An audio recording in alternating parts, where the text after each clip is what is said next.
오늘 말씀의 제목을 한번 따라 하실게요. 하나님 앞에 향기로운 성도가 되라. 하나님 앞에 향기로운 성도가 되라. 우리 다 같이 한번 냄새를 한번 맡아볼까요? 무슨 냄새 안 나요? 옆 사람 쳐다보지 말고 무슨 냄새가 나요? 이 사람은 어떤 환경에 어디 있었냐에 따라서 냄새를 풍기게 되어 있어요. 한 번은 엘리베이터를 딱 타는데 아무도 없는데 아주 그 샤넬 넘버 5로 추측되는 향수 냄새가 그냥 진동을 하더라고. 금방 누가 탔다 내린 것 같아요. 어떤 사람인지 모르지만 향수를 진하게 뿌리고 타고 내렸는데 그 빈 공간 안에는 향수 냄새가 진동을 하더라고. 사실 혹시 여러분 향수가 언제 발전된지 아세요? 13세기에 1300년도에 중세시대에 귀족들이 너도 나도 향수를 뿌렸습니다. 예전에 향수란 영화가 있는데 혹시 보신 적 있으세요?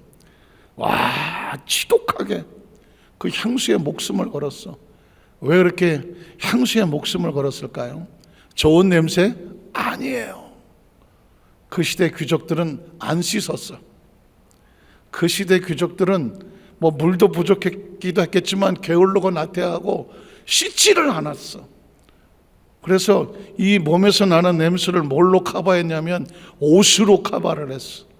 옷에서 더 이상 땀에 쩔어서 막 이 냄새를 어떻게 할 수 없대. 그거 벗어버리고 새 옷을 입어. 그러면 이제 새 옷 냄새가 나잖아. 자기 몸에 이 땀 냄새, 온갖 이런 냄새를 새 옷 냄새로 커버를 했어. 머리도 안 감았어. 그래서 머리 냄새를 커버하려고 뭘 썼을까? 가발을 썼어. 중세시대 귀족들이 막 노란 거 막 이 땅을 놓고 멋있어 보이지만 사실상은 벗으면 머리를 안 감았어. 그 냄새를 커버하려고 가발 쓰고 몸 냄새 커버하려고 막 잔뜩 껴있고. 그런데 여러분 그거 가지고도 안 돼. 그래서 어떻게 했어요? 향수를 개발했어. 이 향수만 한 방 뿌리면 온몸에 안 씻은 냄새를 한 방에 날릴 수가 있어. 그래서 어떻게든지 오래가고 짙은 향수를 계속 개발하기 시작을 했어요. 그 시대에 사실은 향수 냄새가 진동을 했지만 속은 썩어 들어가는 위생 상태가 엉망이었어. 혹시 보신 분 계시겠지만 그 중세 시대는 2층 귀족들은 2층에 화장실이 바깥으로 나와 있었어. 역시 혹시 아세요? 제주도 가면 똥돼지 그 바깥에 이 사람들이 화장하면 그 밑에 녹아 있어요. 돼지들이 있어. 바로 방금 나온 따뜻한 걸 막 먹고. 그 돼지들이 그게 흑돼지요 무슨 제지돼지 그거예요. 근데 그 시대는 귀족들이 위에서 신뢰를 하고 밑에 그냥 천민들은 그거 다 얻어가서 맞으면서 살았어. 길바닥에 그냥 대소변이 남장판을 폈어. 다시 말해서 위생 상태가 엉망진창이었어. 그러다가 보니까 길거리에 쥐들이 들을 끓고 그 쥐 벼룩들이 사람에게 달라붙으면서 저 무서운 흑사병이라고 하는 게 돌아서 패스트가 돌았어. 그 패스트가 순식간에 2년 만에 유럽 전역을 뒤집었고 보통 전염병이 창궐을 해서 뻗어나가려면 10년 이상 걸린다고 하더라고요. 그런데 이 쥐벼룩에 의해서 옮겨진 패스트는 2년 만에 유럽을 다 초토화시켰고 그 당시 유럽 인구의 3분의 1이 죽었어. 엄청난 거냐 유럽 인구에. 흑사병이 왜 흑사병인지 아세요? 흑사. 사람이 죽었는데 새카맣게 온몸이 썩어 죽었어. 이 흑사병의 균이 들어오면 혈관을 막아서 피를 안 통하게. 혹시 멍들면 피가 안 통하면 새카매지는 거 아세요? 그렇게 죽었어요. 흑사병의 균이. 그 시대에 엄청난 그 패스트가 왔는데 그 원인을 알고 보니까 쥐벼룩이었고 쥐벼룩이 생긴 이유가 뭐냐면 위생 상태가 엉망이었어요. 그러니까 향수에 잔뜩 커버를 했지만 속은 썩어 들어갔다는 거죠. 위생은 그냥 청결하고 깨끗하다는 의미가 아닙니다. 생명이 달려있어요. 한번 따라 하실까요? 위생은 생명이 달려있다. 위생은 생명이 달려있는 거예요. 여러분, 영적인 것도 마찬가지입니다. 하나님의 사람들이 예배하고 찬양하고 자기 영혼을 관리를 해서 거룩한 은혜를 사모하는 것은 무슨 거룩한 모습, 나 뭐 거룩하고 깨끗하고 나 이거 아니에요. 영적인 거룩함은 생명이 달려있어. 한번 따라하실까요? 영적인 거룩함은 내 생명이 달려있다. 사람의 영혼이 죽고 사는 것은 내 영적인 위생 상태를 어떻게 관리하는 거거든요. 육체의 위생 상태를 관리 못하면 몸이 썩어 들어가는 그런 지독하고 무서운 질병도 치고 들어올 수 있는 것처럼 내 영성을 거룩하고 깨끗하게 관리하지 않으면 어느 날 영혼이 병 들어가는 것은 어떤 것으로 막을 수도 없어요. 레위기의 목적은 뭔지 아세요? 내가 거룩하니 너희도 거룩하라는 얘기는 하나님처럼 뭐 하얗고 뭐 깨끗하고 이런 얘기가 아니래요. 하나님이 거룩한 생명이니 너희도 영적인 위생을 지켜서 거룩해서 생명을 지키라는 얘기야. 레위기의 목적은 나도 거룩하니 내가 거룩하니 너희도 거룩해라. 그리고 그 거룩할 수 있는 것이 예배요, 제사요, 예물이요, 하나님께 나아가고 동행하는 거거든요. 아까 제가 말씀을 드렸어요. 빈 에리베이터를 탔는데 향수 냄새가 진동을 했던 얘기는 그 안에 향수를 뿌린 사람이 머물렀다가 간 거예요. 이 땅의 그리스도인들이 어떻게 하나님의 그 영적인 위생 상태를 거룩하게 할 수 있을까? 하나님의 공간 안으로 들어와야 돼요. 한번 따라 하실게요. 하나님의 공간 안으로 들어와라. 하나님과 온전한 관계 속에 들어와야 돼요. 그걸 다른 말로 말하면 하나님과 화목하라는. 한번 따라 하실게요. 하나님과 화목하라. 여러분, 신앙생활은요, 이제 점점 가보다가 보면 수십만 속에 앉아 있으면서 야, 내가 이 많은 사람들 속에 앉아 있으니까 마음이 평안할까? No! 신앙은 1대1이에요. 다른 사람은 다 깨끗하게 앉아 있다고 할지라도 내가 지저분하게 앉아 있으면 그 깨끗함이 나에게 전염되지 않아요. 내가 지저분한 것은 그냥 지저분한 대로 있는 거예요. 하나님 앞에서 온전한 관계를 회복하지 않으면 나의 더러움과 지저분함은 누구도 씻겨주지를 않아요. 그러니까 사실은 사람에게 마음 빼앗기면 안 돼요. 건물에 마음 뺏기면 안 돼요. 시스템에 마음 뺏기면 안 돼요. 어디 가니까 뭐 애들 교육 잘 시키고 뭐 악기가 조명이 아무 의미 없어요. 본인 하나님과 온전한 관계가 아니면. 현대 크리스찬들이 속으면 안 돼요. 화려하며 속으면 안 되고 익숙하며 속으면 안 되고 세련되며 속으면 안 되고요. 이 땅에서 뭔가 어쨌든 잘 될 것 같은 그런 거칠에 속으면 안 돼요. 진짜 내가 하나님 앞에 땅을 치고 말씀 듣다가 통회하고 회개하고 울고 깨닫고 빵 쳐서 아이고 하나님 거꾸로 치고 깨달아줘야 돼요. 하나님과 온전한 관계를 회복하지 않으면 나머지는 다 꽝이에요. 가발 쓰면 뭐예요? 새 옷 잔뜩 입고 흙가시 입자게 누구 이렇고 막 거드름 피고 앉아 있으면 뭐 하겠어요? 그 귀족들이 자기 그 더러운 걸 감추려고 막 별짓을 다 했지만 속은 썩어 들어갔어요. 향수로 뒤범벅을 했지만 속에 썩어서 난 냄새는 막을 수가 없었던 거예요. 이해가시겠어요? 그래서 이제 크리스천들은 깊이 하나님께로 나가야 돼요. 하나님께로 깊이 들어가서 네가 섬기는 교회, 네 자녀들이 섬기는 교회, 네 손주들이 섬겨야 될 교회, 내가 너로 줄로 재어진 그 교회에서 너 뭐 하고 있어? 적당히 출퇴근하는 그런 성도 되지 말라고. 할머니 할아버지 다니던 교회에 그 자식들이 목숨 걸고 대를 이어서 그 교회를 지키고 내 자손들이 교회를 지켜나가는 스쳐 지나가는 나그네가 되지 말라고. 하나님의 교회는 건물 아니에요. 하나님의 교회는 무슨 나그네 오다 가다 들으면 주막 아니라고. 왜 그런 의식이 없어요? 순복계 성도 여러분, 다시 시작하세요. 왜 저 시골의 조그만 교회는 목숨 걸고 대를 기억하면서 이 교회 할아버지가 지켰으니까 니네가 지키고 할머니 자손들이 지켜야 되면서 교회에 대한 자기의 소속감을 가지고 목숨을 거는 사람들이 왜 그 교회를 오다가다 지나가다가 그런 교회를 만드세요. 그 교회의 주인이 누구야? 하나님이잖아요. 왜 건물에 마음 뺏기세요? 왜 시스템에 마음 뺏기세요? 사람의 이름에 마음을 뺏기세요. 하나님과 1대1이 되시라고. 하나님과 깊은 은혜 속에 있으라고요.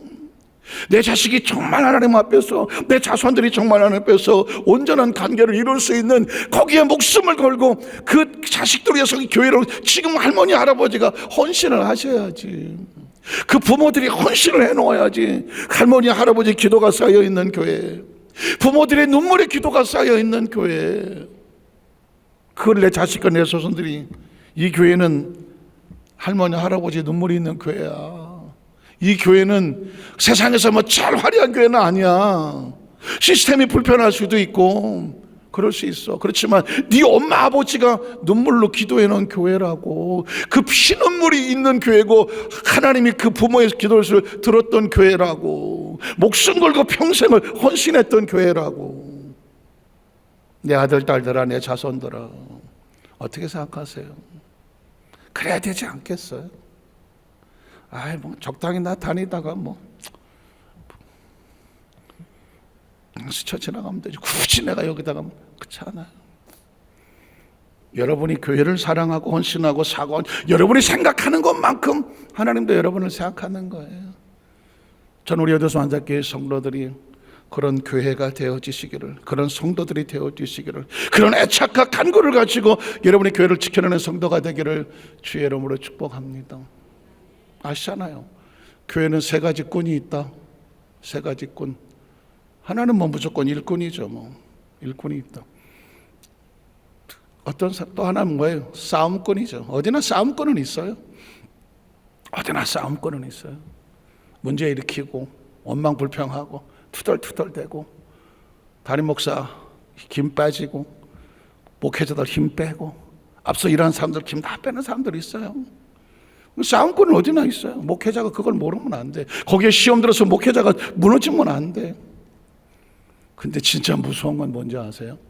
구경꾼이에요. 그러거나 말거나. 내가 뭐 예배 잔딱 드리다 그만 드리다 말지. 무서워요. 세상에 제일 무서운 게 뭔지 아세요? 무관심한 거예요. 근데 몰라요. 그게 하나님을 향한 무관심이라고 하면 하나님도 그 사람 무관심해요. 사람은 무엇으로 심든지 그대로 거두어요. 그걸 아셔야 돼요. 이 세상의 법칙 가운데, 우주의 법칙 가운데 절대로 변하지 않는 게 있는데 심은 대로 거둬요. 왜 일꾼이 필요할까요? 왜 힘들고 어렵고 남들 안 하는데, 남들 다 구경하고 다 하는데 왜 그걸 지켜낼까요? 하나님 앞에 심은 것은 반드시 하나님께서 거두게 하셔요. 구경하는 거 굉장히 재밌어요. 뭐 별로 신경 쓸 것도 없고 관심도 없어요. 기억하십시오. 시간 들어갈 일도 없고 돈 들어갈 일도 없어요. 하나님도 마찬가지. 그분한테 돈 들어갈 일 없고 시간 쓸 일 없어요. 그 무서운 무관심, 하나님도 무관심해요. 그걸 아셔야 돼요. 아주 단순하고 중요한 거지만 많은 사람들이 그냥 착각을 해요. 부흥사들이 나와서 이런 얘기를 해줘야 그때서나 고개 끄덕거리고 말아요. 그러나 진짜 치열하고 아주 무서운 삶의 원칙은 뭔지 아세요? 심은 대로 거두는 거예요. 교회를 회파하고 뒤에서 싸우고 편안할 것 같잖아요. 다 심은 대로 거두는 거예요. 그러니까 크리스천들은 철저하게, 제가 오늘 말씀드리면서 하나님 앞에 향기로운 향기를 성도가 되려면요, 향기는 그냥 나지 않아요. 향기로움을 심어 놓아야 향기로움이 내 삶에 나타나는 거예요.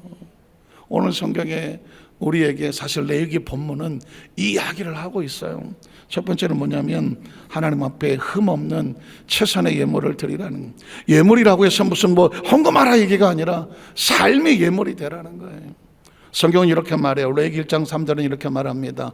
그 예물이 소의 번제이면 흠없는, 한번 따라하세요. 흠없는.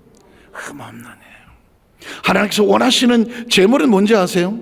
소가 됐든 양이 됐든 뭐가 됐든지 간에 그 종류가 중요하지 않아요. 흠이 없어야 돼요. 흠이 없어야 돼요. 흠 없는 수컷으로 회막문에서 야훼 앞에, 그래서 그래 흠 없는 수컷으로 드려야 하나님이 어떻게 하신다? 기쁘게 받으시도록 드려라. 여기서 말하는 흠이 없다는 얘기는 최선을 다하여 정성을 다해서 하나님 앞에 전심의 마음이어야 되는 거예요. 3절만 그렇지 않아요. 10절도 그래요. 모든 예물에는 따라붙는 말이 있어요. 만일 그 예물이 가축 뒤, 아까 소였어요. 양이나 염소라면 역시 똑같아. 양이든 뭐 염소가 됐든 소가 됐든 뭐가 됐든지 간에 중요한 건 흠이 없어야 돼요. 한번 따라서 흠 없는. 아까 토기장 이야기를 했어요. 여러분 굉장히 혹시 아세요? 여러분 가끔씩 TV에 보면 그 토기장이 도공들의 스토리가 나오는데 그분들 보통 힘든 거 아니에요. 좋은 흙을 찾으러 다녀요. 좋은 흙을 퍼와요. 그리고 채를 쓸잖아요. 수도 없이 채를 써서 돌멩이 이런 거 다 건져내고 아주 고운 가루만 남아요. 적당한 물을 섞어서 그거를 반죽을 해서 하죠. 그리고 목로에다 올려놓죠. 다리로 막 이렇게 하면서 막 돌리죠. 그리고 적당히 모양을 만들죠. 고도의 기술이 필요해요. 모양이 나와요. 진짜 재밌는 건 그걸 가지고 이제 가마에 가서 이제 굽기 시작하잖아요. 그 가서 굽는데 보통 1500도, 뭐 1800도, 뭐 2000도 어마무시한 도수에서 그 도자기를 구워요. 그리고 그 구운 거를 가지고 나와서 거기에 뭐 유약을 칠하거나 뭐 이런 작업을 하다가 좀 험한 게 뭐냐면 이렇게 막 보다가 그걸 깨트려. 와, 그걸 볼 때마다 그거 깨트리지 말고 놔주지. 그걸 어떻게 세운 건데 그걸 왜 깨트리냐고 물어요. 그 PD나 담당 PD나 레포터 한 사람이 그거 왜 깨트리세요? 놔주지. 그런데 자기 낙관을 찍어야 돼. 도공 뭐 누가 이걸 만들었다고 도장을 찍어야 되는데 자기 낙관을 찍었으면 그 제품에 대한 책임을 진다는 거죠. 이건 메이드 인 누구다 하는 것처럼 뭐 도공 김유민이 만들었다 그러면 야 이게 김유민 도공이 만들었대. 그러면 아예 책임을 져야 되잖아. 근데 거기에 흠이 있어. 금이 갔어. 뭔가가 튀어나왔어. 그러면 에이 뭐 이것밖에 안 돼. 그 사람의 이름에 흠집이 나는 거더라고. 그래서 딱 봐서 자기 도장을 찍을 만한 낙관을 할 만한 작품이 안 나오면 그냥 가차없이 부셔버리더라고. 이건 그 도자기에 흠이 난 게 아니라 자기 이름에 흠이 난 게 바깥으로 나가는 것을 막으려고 부셔버리더라고 하더라고. 흠이란 이런 거구나. 그래서 하나님께서는 내 앞에 제물을 가져올 때 이게 하나님께 드리는 예물인데 흠이 있는 걸 가져오면 제물에 흠이 있는 게 아니라 제물을 드리는 사람이 하나님을 대한 마음에 흠이 있는 거야. 이해가 되시겠어요? 나에게 재물을 가져올 때 흠이 있는 걸 가져온다는 얘기는 재물에 흠이 있다는 게 아니라 네가 나를 생각하는 마음이 곱지 않다. 나는 너에게 그렇게 취급받을 존재가 아니다. 네가 재물을 가져오려면 이게 하나님께 드리는 재물이라고 도장이 찍히려면 그 낙관을 받을 만한 그런 흠 없는 재물을 가져와. 이해가 되시겠어요? 다시 말해서 하나님의 자존심은 뭐냐면 하나님 앞에 나와서 하나님하고 내가 예물을 드리고 마음을 드리려고 할 때 네가 나를 하나님으로 여긴다면 하나님에 대한 예우를 해달라는 거예요. 하나님에 대한 예우를 해달라는 거예요. 하나님의 예우가 없는 것 막 흠이 있고 갈라지고 찌그러지고 상처 입은 거 그러면 하나님의 자존심에 스크래치를 내는 거라는 거예요. 초신자요, 어린아이요, 여기까지 생각을 하지 못하는 사람들에게는 그냥 나와 있는 것만 해도 감사하잖아. 아유, 초신자가, 아유, 목사님, 아유, 전사님, 아유, 장로님, 11조 어떻게 하는 거예요? 이거 말만 해도 눈물 나지 않아요? 아니, 뭐 성경금 작정한다 그러는데, 성경금 저도 작정하려고 하는데, 이제 나온 지 얼마 안 되는 성도가 성경금 작정하려고. 그럼 눈물 나지 않아요? 야, 이제 커서 벌써 11조를 하려고 하고 성경을 하려고 하고, 야, 저 입사님 우리 성도님 많이 컸다. 자라는 모습 기뻐한다고요. 그런데 진짜 무서운 거는 성경을 하든 말든 11절을 하든 말든 관심이 없어. 이유가 뭘까요? 설레임이 사라졌어요. 그거 하면 뭐해? 기대감이 사라졌어요. 핑계는 많아요. 하나님과 우리 사이에 누가 핑계를 대겠어요? 제가 아까 말씀드렸어요. 어떤 것도 핑계 대지 말아요. 하나님과 나하고는 1대1이에요. 하나님은 그냥 거룩함만 원해요. 거룩 없는 중간에 많은 때가 묻어서 불길이 약했다는 등 무슨 농로가 삐뚤이 돌았다는 등 어떤 핑계를 대더라도 흠 있고 스크래치가 있으면 도공은 그냥 부셔버리고 말해요. 이건 하나님 작품이 아니야. 이해가 되시겠어요? 그러니까 사실은 초신자가 이제 예수 믿고 구원받고 막 자라는 과정 속에 그렇게 자라는 성도도 있지만 이미 완성되어서 하나님께서 우리에게 원하는 네가 재물을 가져와서 드릴 정도의 하나님과 온전한 관계가 있다고 하면 네가 하나님을 생각하는 마음에는 스크래치가 없기를 원한다. 흠이 없기를 원한다. 금이 안 가기를 원한다. 저는 이 말씀이 마음에 부딪히신 성도에게 그 은혜가 함께 하시기를 주의 이름으로 축복합니다. 그럼 또 이렇게 들을 수도 있어요. 목사님, 저는 내 지나온 삶 속에 누구도 알지 못하는 안타까운 흠이 있어요. 부끄러움이 있어요. 있을 수 있잖아요. 그런데 괜찮아요. 여기 흠 없는 사람은 아무도 없어요. 지금까지 삶을 살아오면서 하나님 앞에 죄를 안 지은 사람도 없고 흠이 없는 사람은 없어요. 자신의 흠은 어떻게 할 건가? 저는 그때 꼭 기억나는 그 스토리 하나가 있는데 한 2번 말씀드렸던 것 같아요. 혹시 가야반 기억하시죠? 가야반 잘 안 쓰는 말이에요. 가야반은 일본 이제 오늘로 쓰는 말 가운데에 오동나무로 만든 바둑판을 가야반이라고 불러요. 어떤 한 젊은 여성이 실연을 당했어요. 결혼할 줄 알았는데 잘 안 됐어요. 큰 상처를 받았어요. 죽고 싶었어요. 죽어야 되겠다. 나 같은 사람. 자살을 생각하고 한강을 서성거렸어요. 그러다가 마지막으로 자기 은사를 찾아가기로 했어요. 은사를 찾아가서 고개를 숙이고, 선생님, 저는 사실 마지막 인사를 하고 목숨을 끊으려고 합니다. 벌써 얼굴에 써 있잖아요. 무슨 일이냐고 그랬더니 큰 상처를 받았어요. 그리고 이제는 제가 봐도 제 인생에 이 흠을 지울 수도 없고 저는 이제 못 살 것 같다. 그때 그 선생님이 그 여성에게 했던 이야기를 제가 그래서 읽었는데 머리 떠나지 않더라고요. 아, 이걸 상담학인가? 심리학인가? 상처 입은 사람을 회복할 수 있는 이런 스토리가 있는가? 그 옆에 있는 바둑판을 딱 갖다 놓고, 이 바둑판이 가야반이라는 거야. 가야반이요? 생판 처음 듣는 말이죠. 이 바둑판이 뭘로 만들었는지 모르죠. 관심이 없습니다. 이렇게 두꺼운 바둑판. 이 바둑판은 오동나무를 만들었다. 오동나무로 만들었어. 아, 네. 근데 그게 어쨌다고. 한번 툭 튕겨봐라 했더니 바둑알을 탁 대면 띵 하고 명쾌한 소리가 나. 이 나무는 원래 이런 소리가 나지 않았어. 처음 오동나무로 바둑판을 만들어 놓으면 조금 있으면 쩍쩍쩍쩍 갈라진다는 거야. 나무가 척척척척 갈라져. 이거 어떻게 오동나무로서, 이 바둑판으로서. 그런데 이 나무의 성질을 아는 사람은 기다려주더라고. 기다리고 있으면 그 갈라진 나무에서 속에서 진액이 나와. 진액이 나와서 갈라진 틈을 막 채워서 꽉 채워질 때까지 기다려줘. 이 성질을 모르는 사람은 나무가 처음에는 오동나무로서 딱 사다가 바둑판을 만들었는데 쭉쭉쭉 갈라지면 이게 못 쓰겠는데 갖다가 그냥 장작으로 패버려.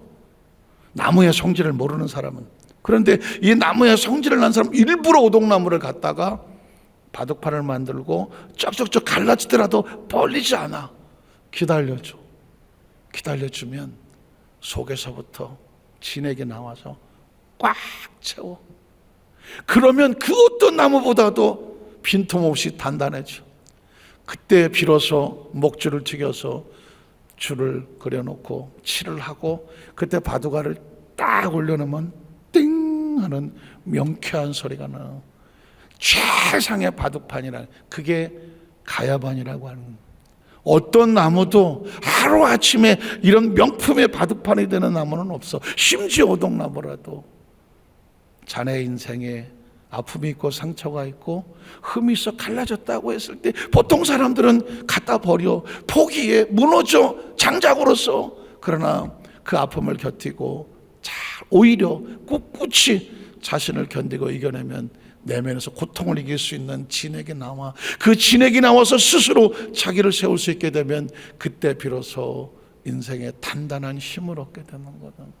그때 그 여성이 눈물을 흘리면서 뒤돌아나오면서 내 인생에 상처가 있고 아픔이 있고 흠이 생겼다고 할지라도 하나님이 나를 포기하지 않고 내가 나를 포기하지 않는다면 다시 용기를 내보자. 그 용기가 바로 속에서 나오는 진액이요, 힘이 되는 거거든요. 크리스천의 입장에서 볼 때는 우리가 당한 상처 아픔 어떻게 할 거예요? 죄로 인하고 이거 어떡하냐고. 그런데 예수의 십자가를 바라보면서 저 십자가는 바로 가야반과 같은 거예요. 십자가로 올라갈 때 몸짓고 피 흘러서 쫙쫙 갈라진 거잖아. 그런데 그 갈라진 그 속에서 예수님께서 독을 품고 분노를 품고 원망과 분노와 적개심, 보복과 복수가 아니잖아. 주여 저들의 죄를 용서하여 주시옵소서. 그 십자가에서 끌어안는 원액에서 솟구쳐 나온 사랑과 은혜와 용서가 그 갈라진 틈을 다 메워서 저 십자가에선 사랑이 쏟아져 나오는 거예요. 우리 힘으로 안 되고 능으로 안 되고 아무것도 내 지식으로 안 될 때 저 십자가에서 몸짓고 빌어준 예수의 십자가가 나의 모든 흠틈에 보일에 들어와서 우리를 깨끗하고 정결케 하셨어. 그래서 예수 아는 자에게는 결코 정죄함이 없나니 그 갈라진 틈을 누구도 몰아갈 수 없나니 이는 그리스도 예수 안에 생명의 성령의 법이 너희를 의롭고 자유롭고 온전케 하는 거죠. 그래서 오늘 구약시대의 제물은 흠없이 드려야 되는 건데 우리가 어떻게 흠없이 나갈 수 있을까? 예수의 십자가의 보혈을 의지하여 나갈 때. 그러면 그 예수의 십자가의 보혈을 의지하고 나갔다고 해서 한 번 그 치료받은, 한 번 구원받은 그걸로 이제 끝이냐? 아니에요. 두 번째는 어떻게 되냐면 하나님께 전적인 헌신의 마음이 있어요. 그러니까 내가 하나님 예수의 피로 내가 구원받았구나, 의로워졌구나, 그 은혜를 입어 자격을 얻었어. 그렇지만 그 자격을 지켜내는 게 신앙이에요. 그때 전적인 헌신이 필요하다는 겁니다. 9절에 보니까 이렇게 말하죠. 그 내장과 정과를 물로 씻을 것이요 그 제사장은 그 전부라는 단어가 튀어나옵니다. 아까는 흠없이가 튀어나왔잖아요. 그 내장이고 뭐고 다 하나도 빠짐없이 전부를 제단 위에 불살라 번제를 드렸지니 이런 화제라 하나님께서 야훼께 향기로운 냄새가 됐는. 아까 흠없는 걸 드렸을 때 기쁘시게 하는 제사였잖아요. 그 전부가 태워질 때 하나님은 향기롭다고 말하는 거예요. 그러니까 그 냄새가 향기로운 것이 아니라 그 전심이 옮겨질 때 그때 향기로운 거예요. 그 다음 절도 보면 13절도 이렇게 말하죠. 그 내장과 정과는 물로 씻을 것이요 제사장은 그 전부를 가져다가 제단에 불살라 번제를 드렸지니 이는 화제라 야훼께 향기. 왜 똑같은 얘기를 계속 반복할까요? 제물은 달라져도 괜찮아. 형편과 처지에도 재물은 달라도 괜찮아. 그러나 방식은 똑같아. 흠없는 거였다면 이번에는 전심이어야. 로마서 12장 1절에도 보니까 그러면 내가 하나님의 모든 자비하셔 너희를 권하노니 너희 몸을 하나님이 기뻐하시는 거룩한 산 제물은 전부예요. 산 제물로 드리가 있는 너희가 들 영적 예배당. 2절에 보니까 너희는 이 세대를 본받지 말고 오직 마음을 새롭게 함으로 변화를 받아서 하나님의 선하시고 기뻐하시고 온전한 뜻이 무엇인지 분별하도록 해라. 신앙은 다른 거 아니에요. 이 자격을 얻었으면 그걸 끝까지 전심으로 지켜나가요. 다시 말해서 그 가야반이 갈라졌어요. 그런데 진액이 나오기 시작했어요. 진액이 나온다. 그게 끝이 않아요. 꽉 채워서 단단해질 때까지 끝까지 버텨야 돼요. 한번 따라하세요. 끝까지 버텨라. 참 목회를 하고 신앙생활을 하면서 여기까지 오면서 보니까 결국은 이제 한 가지만, 예수를 믿었으면 한 가지 남은 거예요. 끝까지 갈 것인가? 끝까지 갈 것인가? 끝까지. 신기한 건 뭐냐면 출애굽을 할 때 300만이었어요. 300만이 홍해수를 건넜어요. 광야를 40년을 지나갔어요. 그런데 그 과연 애굽에서 나온 사람들이 가나안에 들어갈 때 다 들어갔을까? 아니더라고. 아주 단순하게 12명의 정탐꾼만 가지고 얘기하더라도 12명이 다 같이 나왔고 차세대를 대주한데 12명 중에서 가나안 땅에 들어간 사람은 둘밖에 없어. 소위 말하는 여호수아 갈렙이야. 나머지 10명은 뭐 했어? 중도 포기, 중도 변질, 중도에 끝났어. 신앙생활에 저와 여러분 이제 출발했잖아요. 여기까지 수십 년 달려왔잖아요. 그동안에 얼마나 많은 장애물이 있었어. 얼마나 많은 허들이 있었냐고. 얼마나 많은 함정이 있었냐고요. 얼마나 많은 유혹이 있었느냐고요. 얼마나 많은 합리적으로 아이 그만 뭐 신앙이고 뭐 아이 그만할래 할 만한 그 적당한 이유들이 얼마나 많았느냐고요. 그렇게 무너진 사람은 다 광야에서 끝나는 거예요. 어떤 경우에도 끝까지 가야 돼. 끝까지 가야 돼. 지금 저도 하는 그 기도 제목은 끝까지요. 끝까지. 왜냐하면 이 신앙생활의 가장 무서운 적이 뭐냐면 중도 포기더라고. 중도 포기. 마음 상해서, 속상해서, 기분 나빠서, 자존심 상해서, 아무도 안 알아줘서, 왜 저 사람은, 왜 나는, 뭐 이런저런 것들이 다 겹서 나로 하여금 기죽게 하고, 속상하게 하고, 자존심 상하게 하고, 의욕도 상실하게 되고, 뭐 힘도 빠지고, 뭐 이런다고 못하겠어. 기억하십시오. 이건 다 세상을 바라봐서 그래요. 아까 말씀드린 하나님과 나와 1대1로 바라보면 그분은 나를 1대1로 봐주지 1000명 중에 1명 완화보됨으로 보지 않아. 수없이 많은 사람 가운데도 너하고 나야. 한번 따라하세요. 너하고 나하고. 너하고 나하고예요. 다윗의 아버지 이사에게는 8명의 아들이 있었어. 7명은 아버지의 마음이 누가 듣더라도 이건 뭐 쟁쟁했다고. 다윗은 아버지 마음에 안 들어왔다고요. 세상적인 판단으로 보면 뭐 스펙도 시원치 않고 뭐 외모도 그렇고 뭐 경력도 그렇고 남들이 볼 때는 뭐 그렇게 눈에 띄지 않는 사람이 다윗이에요. 그런데 하나님은 누굴 보고 있었냐면 다윗을 보고 있었어. 다윗을 보고 있었던 신앙생활의 복음은 이런 거예요. 세상에 아무리 세상의 기준으로 혹시 우리가 조금 모자라고 조금 떨어지고 동탄의 옷 집값이 뭐 수십억이 올랐다고 난리였죠.